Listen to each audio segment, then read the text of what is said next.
मुदत संपल्यानंतर खऱ्या अर्थानं या निवडणुकांमधल्या लढतींचं चित्र स्पष्ट होईल आणि त्यानंतर वेगानं परिस्थिती बदलेल. पण आज कोणता पक्ष प्रबळ आहे असं तुम्हाला वाटतं? आम्हाला जरूर कळवा आणि त्यासाठी आम्ही विचारलेला प्रश्न पाहण्यासाठी जाऊयात पोल सेंटरला. आजचा प्रश्न दुसरा.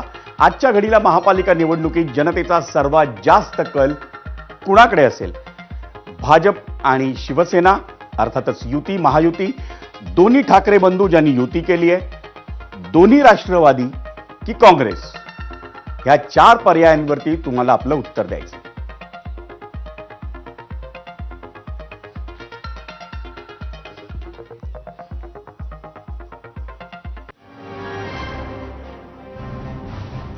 आणि ब्रेकवर जाण्याआधी आपण महाराष्ट्रातल्या महापालिका निवडणुकांच्या निमित्तानं जी नाराजी, जी बंडाळी, जी रडारड दिसते आहे त्या मुद्द्यावर आपण बोलतं केलं होतं भाजप आमदार संजय किनेकर आणि काँग्रेसचे मुख्य प्रवक्ते अतुल लोंढे या दोघांना. अतुल लोंढे थोड्याच वेळात पुन्हा एकदा आपल्यासोबत जोडले जातील, पण संजय किनेकर यांना मला पुन्हा प्रश्न विचारायचे आहे. संजयजी, अतुलजींनी दिलेलं उत्तर, त्यांनी जे मांडलेले मुद्दे तुम्ही ऐकलेत, त्यांनी केलेले आरोपही तुम्ही ऐकलेत. तुम्हाला त्या दृष्टीने आपला पक्षाचा बचाव करायला सांगताना काय वाटेल? खरं तर देशाला आणि राज्याला ज्यांनी देशाला आणि राज्याला हॅलो येतो आवाज? संजयजी आवाज येतो? आवाज येतोय माझा? हो, व्यवस्थित येतो. हा येतोय. अरे परत गेलं. संजयजी, देशाला आणि राज्याला ज्यांनी भ्रष्ट केलं. हा आता येतोय? व्यवस्थित येतोय तुमचा आवाज. आता येतोय आवाज? हो, व्यवस्थित येतोय. हा, देशाला आणि राज्याला ज्यांनी भ्रष्ट केलं त्यांनी आमच्यावर चिंतन करण्यापेक्षा स्वतःवर चिंतन करावं. ज्यांचा जनआधार का संपला, आज आमचा जनआधार वाढला. निश्चितच कार्यकर्त्यांची ओढ भारतीय जनता पार्टीकडे लागलेली आहे. निश्चितच प्रत्येकाचा स्वभाव आहे, अशी प्रत्येक प्रकारची कार्यकर्ते आमच्याकडे आलेली आहे.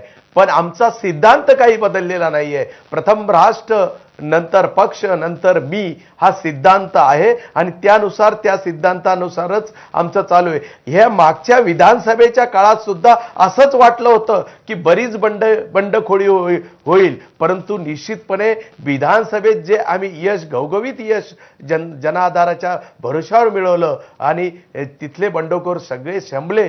त्याच पद्धतीने या महानगरपालिकेमध्ये जरी चित्र तुम्हाला असं काही दिसत असेल तरी निश्चितपणे यश हे भारतीय जनता पार्टीच्या पारड्यात जाणार आहे.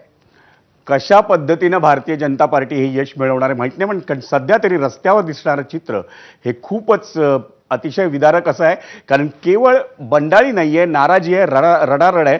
अतुलजी, मगाशी तुम्ही मुद्दा मांडला होता, तो मुद्दा नाही, तुम्ही ऐका कशा प्रकारे यश मिळणार आहे मी ते सांगतो. मागच्या विधानसभेला सुद्धा मेरा बूथ सबसे मजबूत ही भूमिका घेऊन बूथ स्तरावरचा कार्यकर्ता ते स्थानिक पदाधिकाऱ्यांपर्यंत सक्रिय असणारे आमचे सर्व कार्यकर्त्यांचे सर्व कार्यकर्ते कामाला लागले होते. त्याच भूमिकेत ही महानगरपालिका होणार आहे. बूथ स्तरावरच्या कार्यकर्त्यापासून तर प्रत्येक कार्यकर्ता, मग तो बाहेरून आलेला असो, नवीन आलेला असो, प्रत्येकाला काम देण्याची भूमिका भारतीय जनता पार्टीकडे आगळी वेगळी आहे. निश्चितपणे त्याचंच यश आम्हाला विधानसभेत मिळालं आणि तसंच या महानगरपालिकेत. विधानसभेत अर्थातच महायुती तुमच्या सोबत होती, तुमच्या पाठीशी होती, 3 पक्ष एकत्र लढत होते. पण इथे चित्र प्रत्येक शहरामध्ये वेगवेगळं आहे.